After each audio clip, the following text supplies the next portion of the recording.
हरे कृष्णा कृष्णा कृष्णा हरे हरे, हरे रामा राम राम हरे हरे। गोविंद बोलो हरि गोपाल हो। आज हम श्रीमद् भागवतम के 12वें स्कंद का पेज 594 पढ़ने जा रहे हैं। परब्रह्म ही परम आश्रय हैं। यद्यपि इस संसार में विभिन्न वस्तुएं विभिन्न नाम एवं रूप धारण करती हैं, परंतु उनका अस्तित्व कुछ मूलभूत तत्वों पर आधारित रहता है। उदाहरण के लिए मिट्टी का घड़ा मिट्टी से बनता है, परंतु घड़ा कहलाए जाने पर भी वह होता तो मिट्टी ही है। इस प्रकार जड़ शरीर में भी सदैव परम सत्य की उपस्थिति रहती है, क्योंकि देखा जाए तो प्रत्येक वस्तु उन्हीं की शक्तियों से उद्भूत होती है। पुराणों में 2 विभाग हैं, प्रमुख और गौण। प्रमुख पुराण वे हैं जो उपर्युक्त सारे 10 विषयों पर चर्चा करते हैं, जबकि गौण पुराण केवल 5 विषयों पर चर्चा करते हैं। प्रमुख पुराणों के नाम हैं ब्रह्मा, पद्य, विष्णु, शिव, लिंग, गरुड़, नारद, भागवत, अग्नि, स्कंद, भविष्य, ब्रह्म वैवर्त, मार्कंडेय, वामन, वराह, मत्स्य, कूर्म और ब्रह्मांड पुराण। मार्कंडेय ऋषि द्वारा नर नारायण ऋषि की स्तुति 12वां स्कंद। यह देखकर कि सूत गोस्वामी अपनी कथा समाप्त करने जा रहे हैं, शौनक ऋषि ने कहा, हमने सुना है कि ब्रह्मा जी के दिन की समाप्ति पर केवल मार्कंडेय ऋषि ही जीवित बचे थे, परंतु फिर भी मैंने देखा है कि उन्होंने ब्रह्मा जी के इस वर्तमान दिन में हमारे परिवार में जन्म लिया, और यह भी सर्वविदित है कि प्रलय के सागर में निसहाय रूप से गोते लगाते हुए उन्होंने शिशु कृष्ण को एक वट वृक्ष के पत्ते पर लेटे हुए देखा। हे श्रील सूत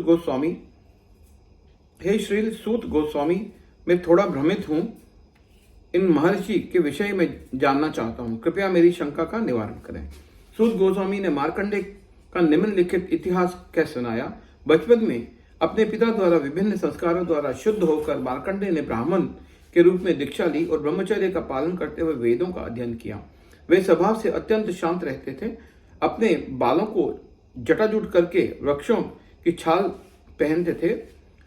वे अपने हाथों में कमंडलू रखते तथा जनेऊ, मेखल एवं श्यामल मृग चर्म पहनते। उनके पास कमल के बीजों की बनी माला और कुश घास रहती।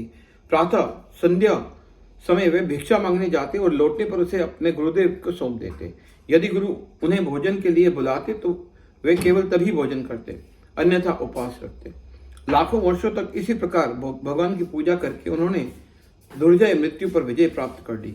ब्रह्मा जी, शिव जी, भृगु मुनि, असंख्य देवगण, मनुष्य तथा भूत पिशाच ये सब मार्कंडेय की उपलब्धियों को देखकर आश्चर्यचकित रह गए। कठोरता से ब्रह्मचर्य का पालन करके उन्होंने अपने मन को समस्त वेगों से मुक्त कर लिया और अंतर्मुखी होकर उन भगवान का ध्यान करने लगे जो जड़ इंद्रियों से परे है। मार्कंडेय की ध्यानावधि में 6 मनुओं का काल बीत गया। जब इस वर्तमान 7वें मनवंतर के इंद्रपुत्र पुरंदर को उनकी तपस्या की जानकारी मिली तो वे अत्यंत भयभीत हो गए और उनकी तपस्या को भंग करने की योजना बनाने लगे। तब इंद्र ने गंधर्वों तथा सुंदर अप्सराओं के साथ कामदेव को भेजा। उनके साथ मूर्तिमान बसंत ऋतु, मलय, चंदन की सुगंध से भरी वायु तथा साक्षात लोभ और नशे को भी भेजा। मार्कंडेय ऋषि का आश्रम हिमालय के उत्तरी क्षेत्र में पुष्पभद्रा नदी के तट पर स्थित था। अचानक वहां इंद्र द्वारा भेजी गई